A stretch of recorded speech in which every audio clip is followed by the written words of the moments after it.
नमस्कार जय जगन्नाथ।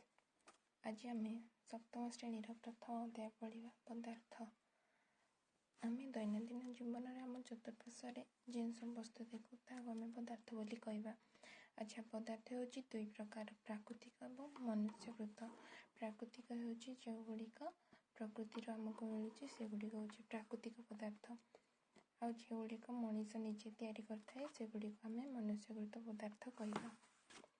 अच्छा, ये आम देखिए पदार्थ हूँ दुई प्रकार, गोटे हूँ प्राकृतिक और गोटे हूँ मनुष्यकृत। अच्छा, प्राकृतिक प्रकृति आमको कौन कौन सब मिलूँ? जल, माटी, काठ, पानी, पवन, ये सब हूँ प्रकृति मिलूँ। अच्छा, मनुष्यकृत पदार्थ पेंसिल, टेबुल, चेयर, ये सब हूँ मनुष्यकृत पदार्थ।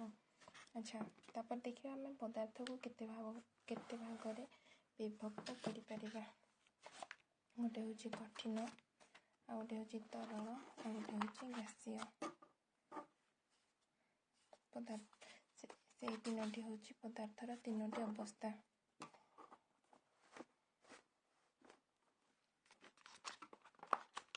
अच्छा, आम ए देखा कठिन पदार्थ क्या कहवा। जो पदार्थ निर्दिष्ट आकार और आयतन एवं वस्तुत्व रही थाए ताहाको कठिन पदार्थ कहुए। जो पदार्थर निर्दिष्ट आकार और आयतन वस्तुत्व रही थाए ताहाको कठिन पदार्थ कहवा। अच्छा, तरल पदार्थ क्या कहुए? जो पदार्थर निजस्व आयतन वस्तुत्व रही थाए किंतु निर्दिष्ट आकृति न थाए। अच्छा,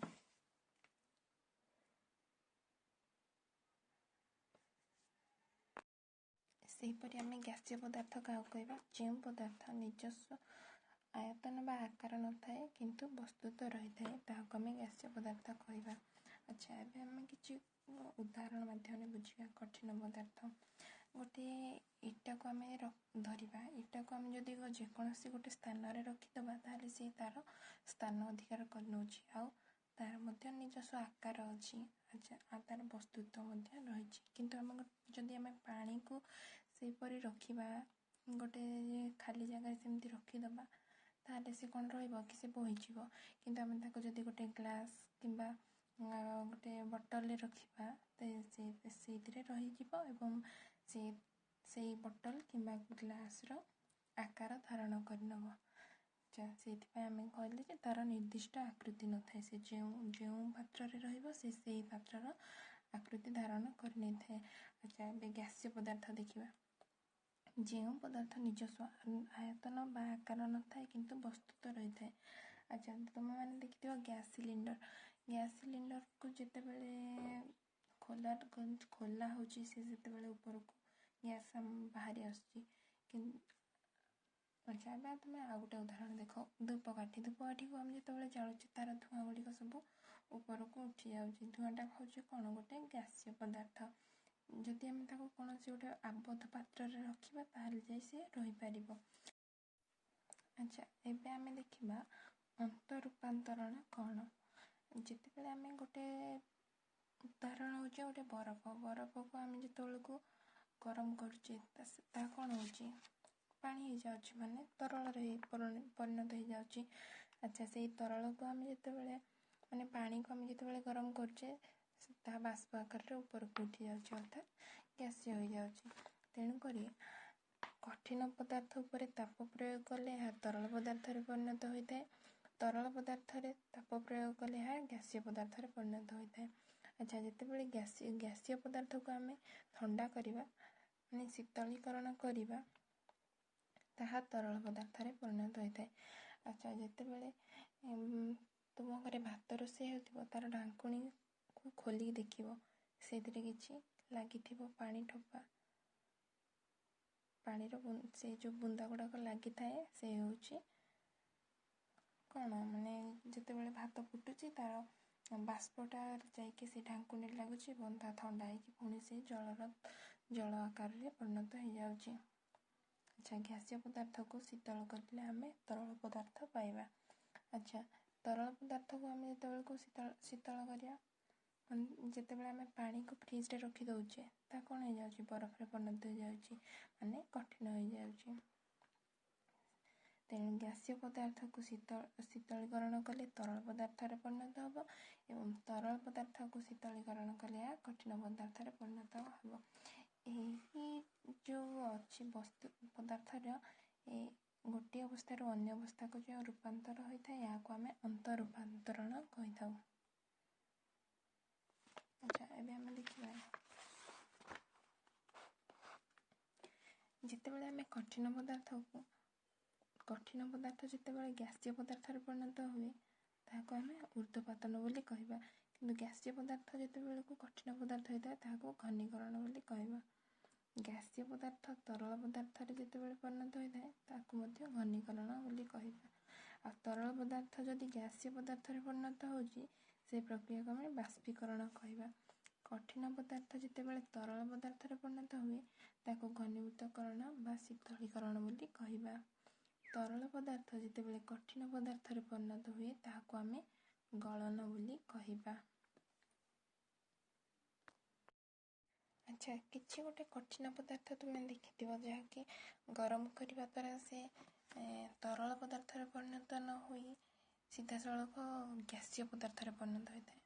ଉଦାହରଣ ହେଉଛି ଗୋଟେ କର୍ପୂର। ଯେତେବେଳେ କର୍ପୂରକୁ ଗୋଟେ ତୁମେ ଜାଳିବ ସେତେବେଳେ ସେ ତରଳ ପଦାର୍ଥରେ ପରିଣତ ହେବ ନାହିଁ, ସିଧାସଳଖ ଗ୍ୟାସ୍ ଆକାରରେ ପରିଣତ ହୋଇଯାଇଥାଏ। ଆଚ୍ଛା, ତାକୁ ଆମେ କ'ଣ କହିବା, ଗୋଟେ ଉଦ୍ବାୟୀ ପଦାର୍ଥ ବୋଲି ତାକୁ ଆମେ କହିଥାଉ। ଏବେ ଆମେ ଦେଖିବା ପଦାର୍ଥର ଗଠନ। ପ୍ରତ୍ୟେକ ପଦାର୍ଥ କେତେ ଗୁଡ଼ିଏ କଣିକାରେ ଗଠିତ। ଏହି କଣିକା ଗୁଡ଼ିକ ମଧ୍ୟରେ ଗୋଟିଏ ପ୍ରକାର ଆକର୍ଷଣ ବଳ ରହିଥାଏ, କିନ୍ତୁ ନିର୍ଦ୍ଦିଷ୍ଟ ପଦାର୍ଥର ତିନି ଅବସ୍ଥାରେ କଣିକା ଗୁଡ଼ିକ ମଧ୍ୟରେ ଥିବା ଏହି ଆକର୍ଷଣ ବଳର ପରିମାଣ ସମାନ ନୁହେଁ। କିପରି ଏବେ ଆମେ ଦେଖିବା। ଆଚ୍ଛା, ମୁଁ ଗୋଟେ ଏବେ କଠିନ ପଦାର୍ଥର ଚିତ୍ର କରୁଛି। ଦେଖ, ଆମେ କଠିନ ପଦାର୍ଥକୁ ଆମେ ସିଧାସଳଖ ଭାଙ୍ଗି ପାରିବା କି? ଭାଙ୍ଗି ପାରିବା ନାହିଁ। କିଛି ଗୋଟେ ଯଦି ଆମେ ବଳ ପ୍ରୟୋଗ କରିବା ତାହେଲେ ସେ ଭାଙ୍ଗିଯିବ, କାରଣ ତାର କଣିକା ଗୁଡ଼ିକ ବହୁତ ଲାଗି ଲାଗି ହୋଇକି ରହିଥାନ୍ତି।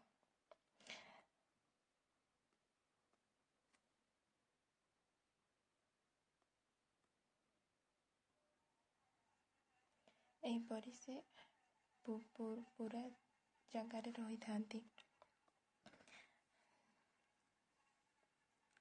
ସେମାନଙ୍କ ମଧ୍ୟରେ ଆକର୍ଷଣ ବଳ ଅଧିକା ଥାଏ କଠିନ ପଦାର୍ଥ। ଆଚ୍ଛା, ଆମେ ଗୋଟେ ତରଳ ପଦାର୍ଥ ଏବେ ଗୋଟେ ଦେଖିବା। ତରଳ ପଦାର୍ଥରେ ଟିକେ ଛାଡ଼ି ହୋଇକି ରହିଥାନ୍ତି କଣିକା ଗୁଡ଼ିକ। କଠିନ ପଦାର୍ଥ ଅପେକ୍ଷା ଏହାର ଆକର୍ଷଣ ବଳ ଟିକେ କମ୍ ରହିଥାଏ,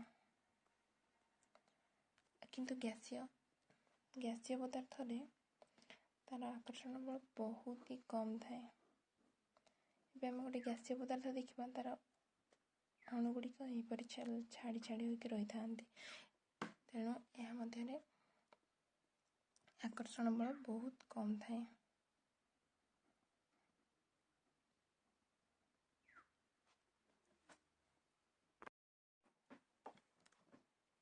ପଦାର୍ଥର ତିନି ଅବସ୍ଥା ମଧ୍ୟରୁ କଠିନ ଅବସ୍ଥାରେ ପାଖାପାଖି କଣିକା ମଧ୍ୟରେ ଥିବା ଶୂନ୍ୟସ୍ଥାନର ପରିମାଣ ସବୁଠାରୁ କମ୍। ଆଚ୍ଛା, ଏବେ ଏଇଠି ଯେଉଁଟା ଦେଖିଲ ତୁମେ, କଠିନ ପଦାର୍ଥରେ ଆକର୍ଷଣ ବଳ ଅଧିକା ଥାଏ ଏବଂ ତାଙ୍କ ମଧ୍ୟରେ ଫାଙ୍କା ସ୍ଥାନ ବହୁତ କମ୍ ଥାଏ। ତେଣୁ ଏହି ଅବସ୍ଥାରେ ଦୁଇଟି କଣିକା ମଧ୍ୟରେ ଥିବା ଆକର୍ଷଣ ବଳ ସବୁଠାରୁ ତୀବ୍ର ଅଟେ। ଏହି ପ୍ରବଳ ଆକର୍ଷଣ ଯୋଗୁଁ କଠିନ ପଦାର୍ଥର କଣିକା ଗୁଡ଼ିକ ପରସ୍ପର ଦୃଢ଼ ଭାବରେ ବାନ୍ଧି ହୋଇ ରହିଥାନ୍ତି। ସେଥିପାଇଁ ସେମାନଙ୍କର ଆୟତନ ପ୍ରାୟତଃ ସ୍ଥିର ଅଟେ, ଆକୃତି ମଧ୍ୟ ସ୍ଥିର ଅଟେ। କିଛି ଅଂଶ ଅଲଗା କରିବା ପାଇଁ ହାତୁଡ଼ି ବା ସେହିପରି କିଛି ଜିନିଷ ବ୍ୟବହାର କରିବାକୁ ପଡ଼ିଥାଏ।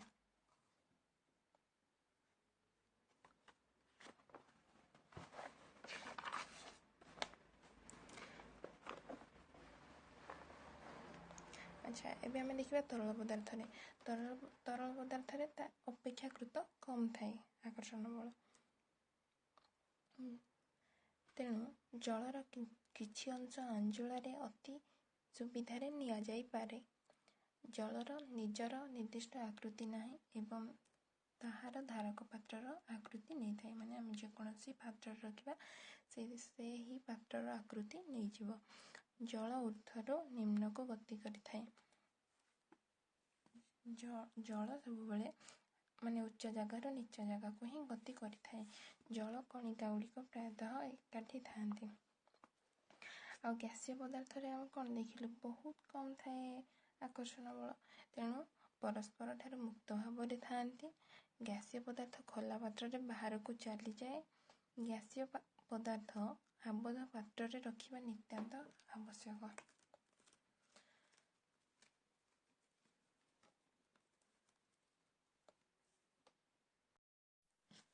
ପରବର୍ତ୍ତୀ କ୍ଲାସରେ ଆମେ ପଦାର୍ଥର ଶ୍ରେଣୀ ବିଭାଗ ଠାରୁ ପଢ଼ିବା। ଆଜି ପାଇଁ ରହୁଛି। ଯଦି ଭିଡ଼ିଓ ଭଲ ଲାଗିଛି ତାହେଲେ ଭିଡ଼ିଓକୁ ଲାଇକ୍ କରନ୍ତୁ ଏବଂ ଚ୍ୟାନେଲକୁ ସବସ୍କ୍ରାଇବ୍ କରନ୍ତୁ। Thank you.